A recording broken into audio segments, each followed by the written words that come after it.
Hello, I'm Emma-Louise Coffey, and you're welcome to The Dairy Edge, the Teagasc Dairy podcast. We're bringing you the latest information, insights and opinion to improve dairy farm performance.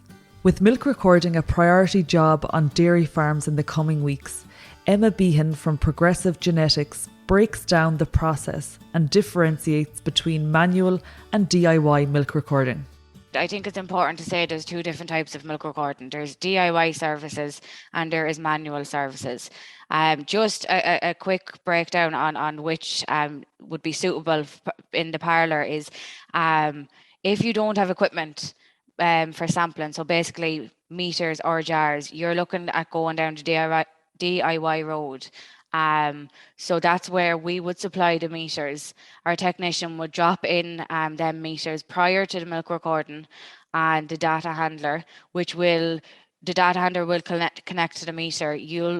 As the farmer, put in the tag number. It will read the kgs of milk in the background in the meter, and it will take an adequate sample, and you're just replacing the bottle as the different rows of cows come in. Your manual then is slightly different. That's where a parlour will have jars or meters already set up for sampling. We will have an allocated recorder that will go into your farm for each recording. They will actually have a handheld themselves. Say for argument's sake, you had a 12 unit parlour, they will put in the cows 1 to 12 tag numbers. And what they will do then is they will take a sample per animal. They'll scan that bottle in that session, recording the yield through the handheld as well. The jar meter will be agitated and the correct amount of milk will be sampled. And then what will happen in the following session is you won't be required to lift another sample. You'll just be required the recorder to read the kgs of milk. And it's fair to say, Emma, it's a two-person job. It's not as simple as just changing clusters in the milking process. You mentioned for the manual that there is, I suppose, a service provider who will come in and work the handheld and take the yields and take the milk sample. For DIY, a one-person milking may become a 2 or a 3-person job. Is there facility available with yourselves to provide that help?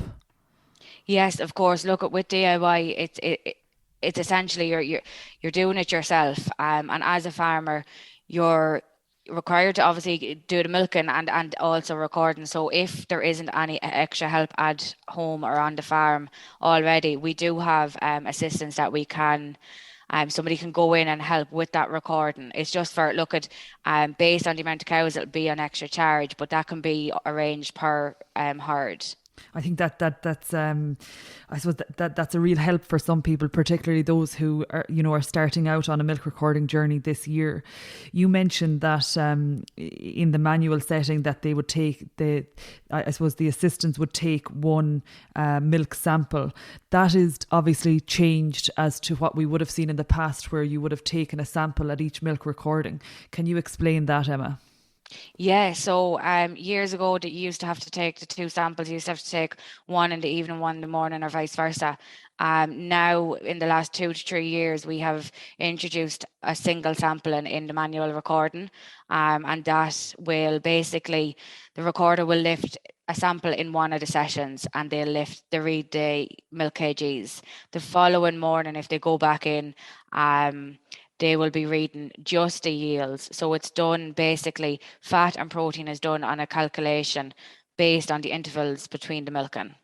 And given, Emma, that farmers must milk record now in order to justify the use of antibiotics at dry off, have you observed an increase in the level of milk recording across the country?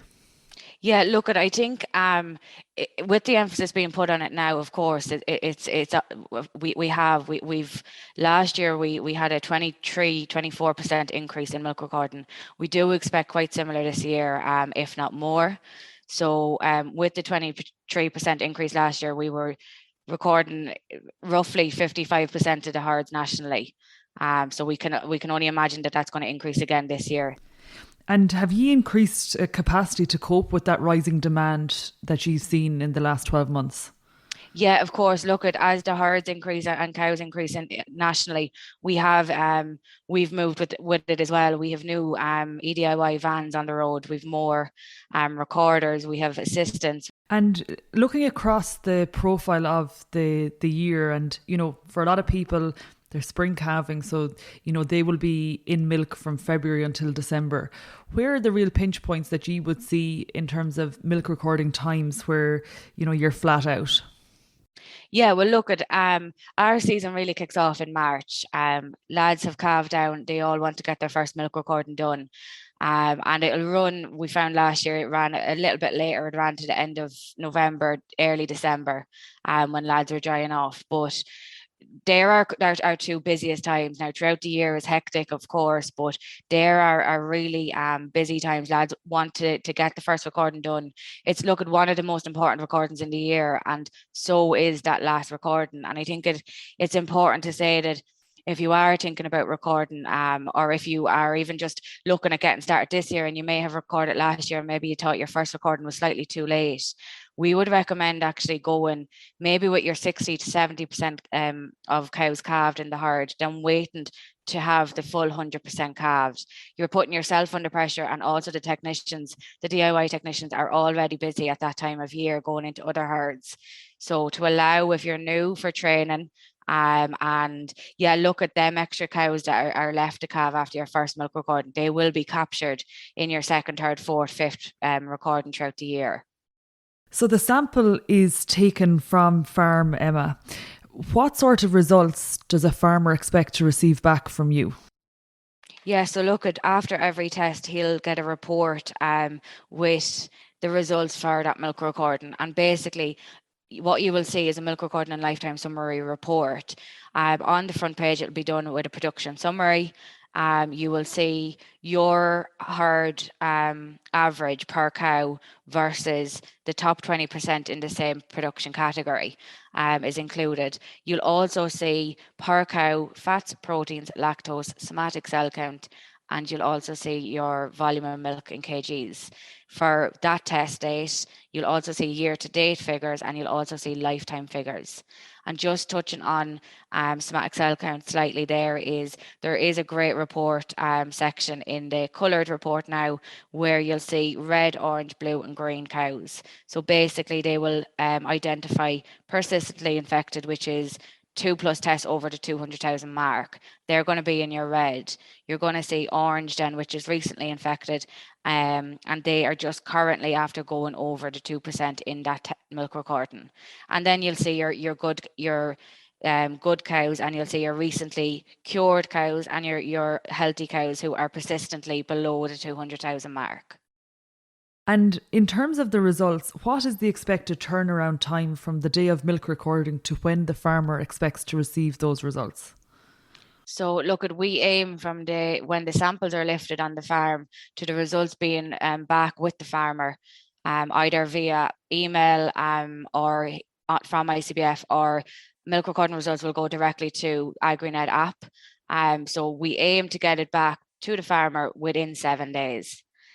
Give or take, look at with bank holidays and different things, and the rush time, which is, like I said, which is March, November, that could be altered slightly, but the aim is there for 7 days. In terms then of cost, and when we think about tasks like milk recording, farmers will always wonder, what exactly is this going to cost me? I know previously the costing was based on schemes, the A4, A6 or A8, and that appears on milk recording results. But what sort of pricing system exists at the moment? Yeah, so look at years ago, we would have had schemes. You would have been set up to do your 4, your 6, your 8, and you had to basically get them done and pay in advance years ago. But that has changed. So you're still within a scheme. You still set up the minimum a test is 4. We highly recommend, with the way the data is now and how important it is to use, we would recommend a minimum of 6 in the year. And then you would basically, as you do your test, you pay then. So you may test, it varies the price, because you may test with only 120 cows in your first milk recording. Your second milk recording, you could be at 130, 140. So the price per recording will vary based on the amount of cows you're testing.